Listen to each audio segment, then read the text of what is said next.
Oke, assalamualaikum warahmatullahi wabarakatuh. Perkenalkan, nama saya Muhammad Hidayatullah dengan nomor NIM 25040102030, program studi PJJ Informatika. Pada kesempatan ini saya akan memaparkan materi membahas tentang estetika humanisme dengan judul Building Networking dalam Perspektif Etika Humanisme. Manusia tidak hidup sendirian. Dalam pendidikan, pekerjaan, organisasi, maupun kehidupan sosial, seseorang berkembang melalui hubungan dengan orang lain. Hubungan tersebut dapat berupa keluarga, pertemanan, komunitas, akademik, organisasi profesi, kelompok kerja, dan jejaring digital. Karena itu, kemampuan membangun jejaring atau building networking bukan sekedar kemampuan yang mengumpulkan kontak, melainkan kemampuan menciptakan hubungan yang bermakna, saling menghargai, dan memberi manfaat bersama. Dalam perspektif etika humanisme, networking perlu dilihat sebagai seni membangun relasi antar manusia. Berbicara atau Keindahan dalam relasi tidak hanya tampak dalam cara berbicara atau penampilan, tetapi juga dari ketulusan, empati, penghargaan terhadap martabat manusia, kejujuran, tanggung jawab, dan kesediaan untuk bertumbuh bersama. Dengan demikian, networking yang baik tidak menjadikan orang lain sebagai alat untuk mencapai kepentingan pribadi. Networking yang humanis menempatkan manusia sebagai subjek yang memiliki pengalaman, kebutuhan, perasaan, dan potensi. Oke. Jadi building networking membangun hubungan bermakna melalui empati, kepercayaan, dan kontribusi bersama.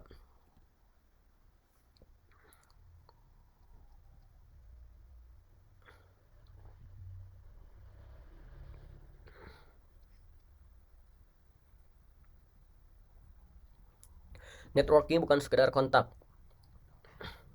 Building networking adalah proses membangun, memelihara, dan mengembangkan hubungan untuk pertukaran pengetahuan dengan pengalaman dan kolaborasi. Nah, proses membangun, memelihara, dan mengembangkan hubungan dengan orang lain untuk pertukaran pengetahuan, dukungan, pengalaman, peluang, dan serta kolaborasi. Networking dapat berlangsung secara langsung melalui percakapan dan kegiatan bersama maupun secara digital melalui surat elektronik, media sosial, forum, dan platform digital.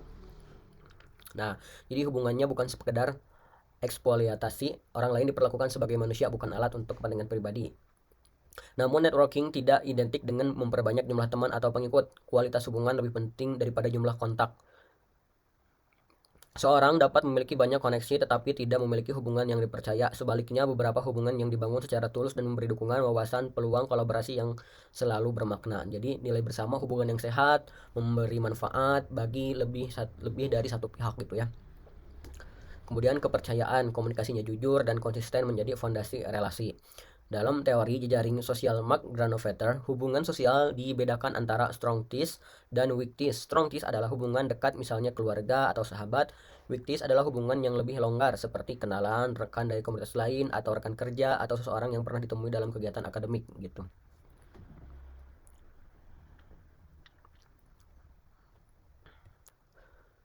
Nah, ini ya, strong ties, weak ties, dan bridging. Tidak semua hubungan memiliki fungsi yang sama di jejaring yang sehat, menggabungkan kedekatan, keberagaman, dan jembatan antar kelompok. Strong ties, keluarga, sahabat, atau mentor, memberi dukungan secara emosional dan motivasi dan rasa aman. Dan weak ties, kenalan atau rekan kerja dari komunitas lain, membuka informasi, ide, dan peluang. Bridging ties, hubungan yang menjembatani kelompok berbeda dan mendorong kolaborasi serta toleransi. Oke, lanjut.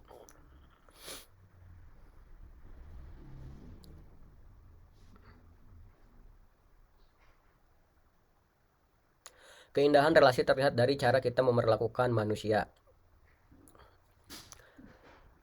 Estetika biasanya dipahami sebagai kajian mengenai keindahan, pengalaman rasa, dan nilai. Dalam pendekatan humanistik, keindahan tidak hanya berkaitan dengan bentuk luar, tetapi juga dengan kualitas pengalaman manusia. Sebuah hubungan dapat disebut indah ketika di dalamnya terdapat penghormatan, keterbukaan, empati, dan kesempatan bagi setiap pihak untuk berkembang. Nah, pendekatan ini person kontak, Carl Roger menekankan 3 sikap penting dalam relasi, yaitu apa saja? Jadi pendekatan person contact Carl Roger itu mengatakan ada 4. Yang pertama, empati. Empati memahami pengalaman orang lain sebelum memberi tanggapan. Kemudian kongruensi, hadir secara jujur dan konsisten, bukan membangun citra palsu. Yang ketiga, penerimaan, menghargai orang lain tanpa merendahkan atau menghakimi. Yang keempat, pertumbuhan, mendorong pembelajaran dan potensi kedua belah pihak gitu ya. Networking sebagai modal sosial. Modal sosial muncul hubungan kepercayaan, norma, dan jaringan memungkinkan individu maupun sekelompok bekerja sama.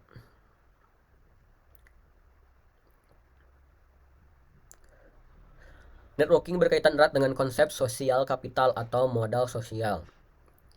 Modal sosial dapat dipahami sebagai sumber daya yang muncul dari hubungan sosial kepercayaan, norma, dan jaringan yang memungkinkan seseorang atau sekelompok bekerja sama. Nah, Robert Putnam menghubungkan modal sosial dengan jejaring sosial, kepercayaan, serta norma timbal balik. Hubungan sosial yang sehat dapat memperkuat kemampuan masyarakat untuk bekerja sama dan menyelesaikan masalah bersama. Nah, di sini juga Torres dan Valenzuela membedakan dua unsur penting dalam modal sosial, yaitu kepercayaan dan timbal balik atau trust reciprocity. Timbal balik timbal balik tidak berarti bahwa bantuan harus langsung dibayar kembali. Dalam relasi sehat, seseorang membantu karena kepercayaan bahwa kebaikan terus beredar dan pada waktunya dapat memberikan manfaat kepada orang lain. Oleh karena itu, networking yang humanis bukan transaksi yang membantu kalian hanya jika ada dapat membantu kita, melainkan proses membangun kepercayaan dan nilai bersama. Gitu. Secara praktis, jadi trust kepercayaan, keyakinan bahwa hubungan berlangsung aman, jujur dan konsisten dan dapat dipercaya. Kemudian timbal balik, kesediaan memberi dan menerima kontribusi secara adil tanpa menjadikan relasi sebagai transaksi semata. Inti humanistik bukan saya membantu jika menguntungkan saya, tetapi membangun nilai dapat tumbuh bersama. Secara praktis, modal sosial dapat dibangun melalui beberapa tindakan berikut, yaitu satu, menepati janji dan menyelesaikan tanggung jawab. Yang kedua, menjaga kerahasiaan informasi yang bersifat pribadi dan profesional. Ketiga, memberikan apresiasi dan pengakuan atas kontribusi orang lain. Yang keempat, membagikan informasi yang benar dan relevan. Yang kelima, memperkenalkan orang lain secara bertanggung jawab.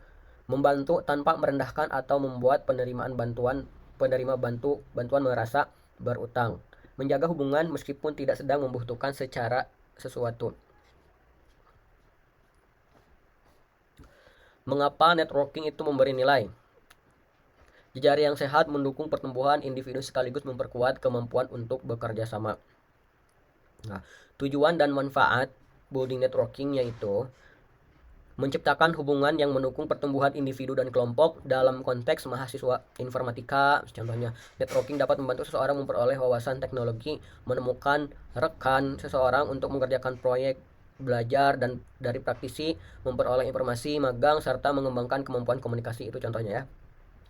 Networking juga bisa memiliki manfaat psikologis. Relasi yang sehat dapat membuat seseorang merasa diterima, didukung, dan memiliki tempat untuk bertukar pikiran.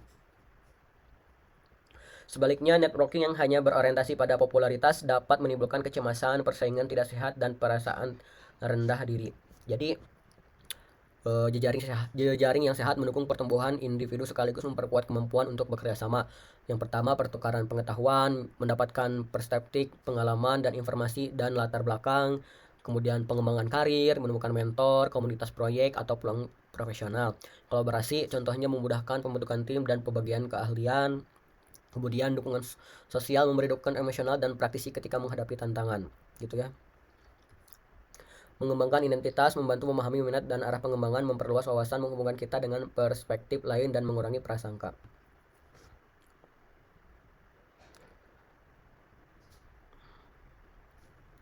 Nah, ini 7 prinsip networking humanis, relasi yang bermakna tumbuh dari cara kita hadir dengan memberi dan menjaga kepercayaan. Pertama, ketulusan mulai dari niat, mengenal bukan memanfaatkan. Nah, networking sebaiknya dimulai dari niat untuk mengenal dan menghargai orang lain, bukan semata-mata untuk mendapatkan keuntungan. Ketulusan atau terlihat dari perhatian yang konsisten dan kesediaan untuk hadir dalam hubungan termasuk ketika tidak ada kepentingan langsung. Kemudian mendengarkan aktif.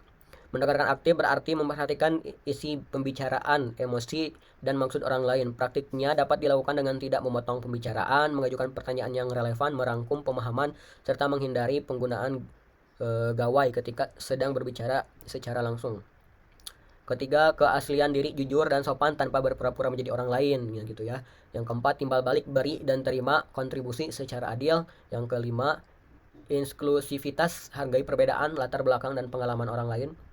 Konsistensi, tepati janji dan tidak lanjuti percakapan. Ketujuh, etika digital, jaga privasi, verifikasi informasi dan minta izin. Gitu. Jadi intinya keindahan relasi terlihat dari tanggung jawab kita terhadap manusia lain. 8 langkah membangun jejaring networking. Tumbuh melalui tindakan kecil yang konsisten, sopan, berorientasi pada hubungan. Yang pertama, kenali tujuan. Tentukan minat nilai diri dan arah yang ingin dikembangkan. Kedua, petakan jejaring. Sadari dukungan dari keluarga, teman, dosen, komunitas, atau alumni. Kemudian masuk ruang interaksi, ikuti seminar, forum, organisasi, komunitas, atau ruang digital relevan, itu contohnya. Yang keempat, mulai percakapan, perkenalkan diri, apresiasi gagasan, dan ajukan pertanyaan yang wajar. Yang kelima, beri nilai, bagikan sumber bantuan, umpan balik, atau kesempatan kolaborasi. Yang keenam, tindak lanjuti, kirim pesan dengan konteks setelah dan bertemu atau berdiskusi. Pelihara hubungan, jaga komunitas meskipun tidak sedang membutuhkan bantuan. Evaluasi kualitas, pastikan hubungan aman, saling menghargai, dan bebas manipulasi. Think before you post. Media digital memperluas peluang membangun hubungan, tetapi setiap pesan, unggahan, dan percakapan membawa tanggung jawab. Yang pertama, hadir dengan konteks. Kedua, lindungi privasi. Ketiga, atribusi dan verifikasi. Keempat, berbeda pendapat secara etis, gitu ya. Hadir dengan konteks, perkenalkan diri, jelaskan tujuan, hindari pesan massal yang tidak relevan. Kalau lindungi privasi, contohnya minta izin sebelum membagikan nomor, foto, data, atau percakapan pribadi. Kemudian atribusi dan verifikasi, cantumkan sumber karya orang lain dan periksa kebenaran sebelum meluruskan informasi. Perbedaan pendapat secara etis, tanggapi gagasan, bukan menyerang identitas pribadi, beri ruang untuk menolak. Yang 9, risiko networking yang tidak humanis. Networking kehilangan nilai ketika hubungan diperlakukan sebagai alat status jaminan keberhasilan. Yang pertama, menghubungi saat membutuhkan saja. Relasi berubah menjadi transaksi sepihak dengan kehilangan kepercayaan. Membesar-besarkan kemampuan, termasuk pencitraan berlebihan dan name dropping untuk memperoleh status. Memaksa kedekatan atau membuka privasi. Jangan memaksa merespon, menyebarkan data pribadi, atau melanggar batas orang lain. Membangun jejaring eksklusif. Networking bukan jaminan sukses atau peluang, tetap dipengaruhi kompetensi dan kondisi sosial. Gitu.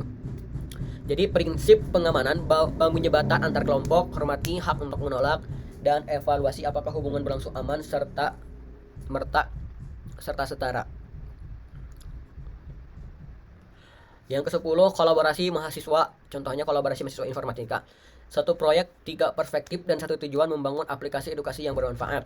Contoh, kasus Raka, ia membangun diri dengan mahasiswa desain komunikasi visual dan seorang guru untuk mengembangkan aplikasi edukasi. Dialog sebelum keputusan, Raka mendengarkan kebutuhan pengguna sebelum menentukan solusi. Yang kedua, peran dibagi secara adil. Pemrograman, desain, dan validasi kebutuhan saling melengkapi. Yang ketiga, tujuan melampaui kepentingan pribadi. Produk diarahkan untuk memberi manfaat bagi siswa dan masyarakat. Gitu. Networking humanis bertanya, apa yang dapat saya kontribusi agar kita dapat bertumbuh bersama? Ada yang tahu jawabannya? Building networking dimulai dari satu percakapan yang tulus. Itu intinya ya teman-teman. Rujukan dan penutup. Oke, terima kasih atas perhatiannya. Wabillahi taufik. Mohon maaf apabila ada kekurangan. Assalamualaikum warahmatullahi wabarakatuh.